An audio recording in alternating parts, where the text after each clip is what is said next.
A hopeful sign at Twitter. An unsafe content mask comes off a post after two prominent Twitter users tell Elon Musk all about it. Good afternoon, ladies and gentlemen. This is another declaration of truth from your host, Terry A. Hurlbut. This morning came a hopeful sign that Elon Musk will succeed in reforming Twitter, at least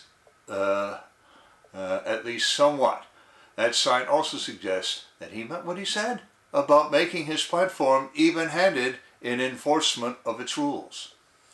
Musk might not intend to emulate exactly the simple content standard of Andrew Torba's CNAV Social, but selective application of content standards will almost certainly come to an end if this sign is any indicator. And because I have seen this hopeful sign, this channel is now a member of Twitter, and you can follow us there. Before I tell you the full particulars and complete any announcement of joining Twitter, I do want to shout out to the prime sponsor of this channel, which is Conservative News and Views. Link in the description. Be sure to check out the awesome CNAV Store. Scroll down near the bottom for that link. Lots of good merchandise there, especially this t-shirt that I've chosen for today, which quotes George Orwell saying, "Boy, did I call it or what?" Now, maybe Twitter, the doubling as the Ministry of Truth, will stop. The best way I know to watch that is by accumulating a body of direct experience. One more thing. If you like what you're about to hear, you can like this video. You can also click the bell icon to get a notice every time I come out with a new one. In fact, you see the new icon? The heart shape with the US dollar sign in it? That's the super thanks icon. If you really want to keep these videos coming, click on that and leave me a tip. Any currency will do. And now for that hopeful sign I told you about. At issue is the notion that some content is not safe to share with anyone of any persuasion. To be sure, some outside web content would be unsafe.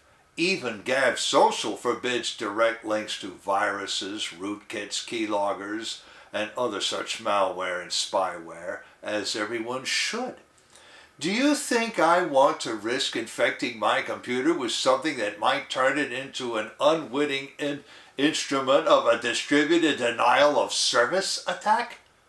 Would you, or worse yet, risk taking a download that will let someone spy on you? I didn't think so. So yes, some content is unsafe and a responsible social medium will block it. But blocking malware is one thing. Blocking controversial content for no better reason than that the staff do not want you to see it is another. What, for example, is hate speech? As a practical matter, hate speech is anything that hurts the feelings of the staff or of its favorite constituent or allied groups. The only truly rational policy on this subject that I have found is the one CNAV Social sets. There, you can express your own opinion, however outrageous, with complete freedom, but others can slap it down just as freely. The exception to this rule is a kind of content that really does proceed from contempt of a group that I agree deserves some form of protection, namely women, and perhaps from self-loathing on the part of its mostly male consumers. It is also what one usually means by the phrase "not safe for work." You know what I'm talking about without my having to get into lurid details, don't you? Elon Musk would do well to review the one set of content standards that he might want to tighten. But the previous management of Twitter concerned themselves not with what was truly hateful, but with news that contradicts the Democratic Party narrative. Election integrity is one category of such news. Cue the Dragnet theme and the voiceover narrator saying the story you are about to hear is true, only I am not changing any names. Last Thursday, October 27th, John Solomon and Natalie Mittelstadt of Just the News ran a story about irregular electioneering in Orange County, Florida. I've left a link to it in the description. Cynthia Harris, Democrat, narrowly lost a county commissioner's seat on the day of the August primary. I covered that race before on this very channel, and also Laura Loomer's Republican primary race in Florida's 11th district. And I made 3 points. 1. Laura Loomer lost her primary only because Daniel Webster, the incumbent, carried Orange County by a lopsided margin. That margin consisted almost entirely of mailed-in ballots. 2. Cynthia Harris lost her own race after the supervisor of elections subtracted 10 votes from her total.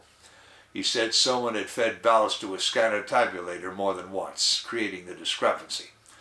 I think somebody's offering the Brooklyn Bridge for sale. 3. Governor DeSantis' Election Crimes Unit arrested 20 people on charges of unlawful conduct of or relating to elections. 3 of the suspects came from Orange County. And in the middle of this controversy, Harris charged that ballot harvesting had been happening in the African American community for years. Ballot harvesters could earn $10 a ballot per ballot they collected. The governor's Election Crimes Unit has lost a full investigation. Naturally, John Solomon tweeted that onto Twitter, and I have a link to his tweet in the description. Now, you will notice that at present, the tweet displays a featured picture of the governor and an archive link. Well, it hasn't always. That night, Twitter covered the tweet with an electronic mask, calling the link unsafe. User Marcus Truman screen capped it and showed it. Again, I've left a link in the description. Greg Piper at Just the News covered the masking. I have a link in the description to his article too. Now, that sounds bad, and I make no bones about it. It was bad. The was is deliberate. Before I tell you why, I want to shout out to a sponsor who can really help you through the economic storms to come. That sponsor is oursilverlines.com. Do you feel like you're working harder for your money just to get by? You are not alone. The fluctuating economy, employment issues, and unexpected changes in life have left many families struggling over the past few years. Collecting gold and silver can help shield you against many of these challenges. But if you're like me many years ago, you don't know where or how to start. Our Silver Lines helps by connecting you with thousands of members who are learning the secrets to creating and protecting true wealth by collecting precious metals. Maybe you just want to collect some rare and unique coins. Or maybe you are an entrepreneur. You're looking for business opportunities? This company's got them. Either way, they can help you learn to live an exceptional life. Visit oursilverlines.com to learn how you can build a legacy for your future. Now, guess what, ladies and gentlemen? The mask has disappeared. Joseph Weber at Just the News carried the story at 8:52 a.m. today. I have a link in the description to that article. Here's the story. Tom Fitton, the current head of Judicial Watch, appealed directly to Elon Musk about the masking, even before John Solomon himself did.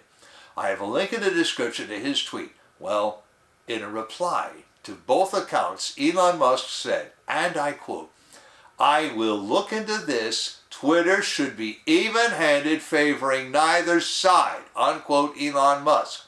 And I've left a link in the description to that tweet also. Well, it sure looks as though he did more than look into it. Now you see the mask? Now you don't.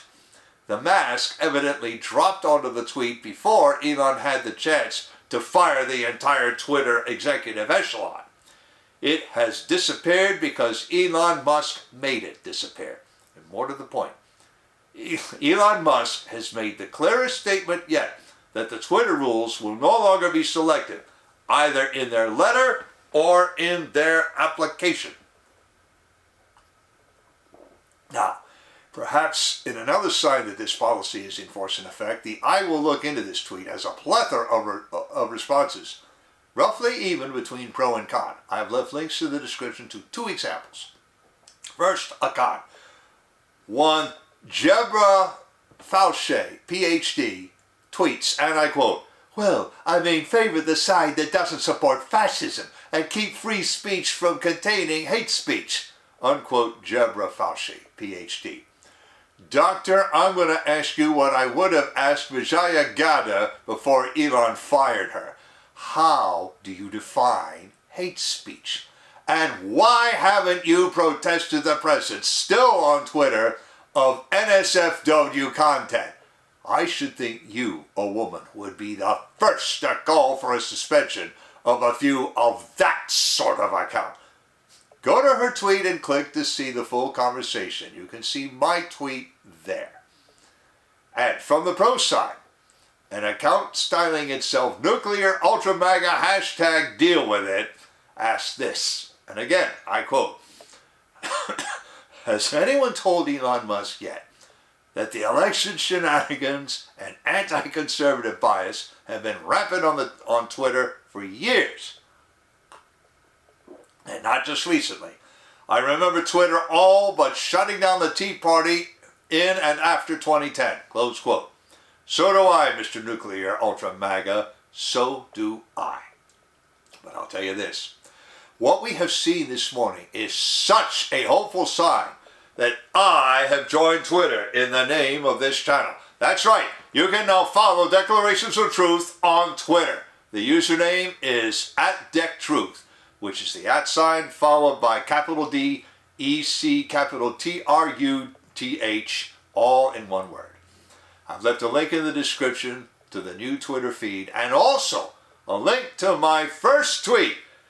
It seems the resident, or Ambassador Rice, and I mean Susan, not Condoleezza, just in case, left a message about Congressional Republican economic policy. He, or whoever controls the POTUS account, said, quote, "For 50 years, the Congressional Republican economic policy has been simple. Take care of those at the top, and everything trickles down to the rest of us. It's failed for 50 years. It will fail again." Unquote, the resident's official Twitter account. To which I replied, Does that mean you concede midterms 2022? Why else would you make a statement like that? Why indeed? Leave a comment or reply to the tweet and tell me what you think. And by the way, it may or may not be significant that the resident or the ambassador or whoever is calling the shots in this White House dates the Congressional Republican economic policy, as they call it, back to the presidential election of 1972. Richard M. Nixon won re-election with the second highest electoral college vote in history, second, that is, to Ronald Reagan in 1984. But Congress did not realign. So if any of you out there know what he's talking about, leave a comment. Link in the description of the article, to the coverage from Just the News, to the first tweet of Just the News story about the Orange County, Florida ballot harvesting, to the tweet alerting JTN about the tweet mask, to Tom Fitton telling Elon about it, to Elon's reply, to the 2 replies to Elon, one con and one pro, to my first tweet asking the resident whether he just conceded midterms, to my new Declarations of Truth Twitter account, and to conservative news and views. I've also left links to the awesome CNAV Store and to oursilverlines.com, as I also mentioned. You know already about how to like a video, turn on notifications, and leave a tip. On the end screen, I'm going to leave a subscribe link to my channel and links to the Twitter War playlist and the 2 videos that I did after Laura Loomer lost her primary and then when I first heard of the monkey shines in Orange County, Florida. This is Terry A. Hurlbut delivering another Declaration of Truth and reminding you to let the truth set you free.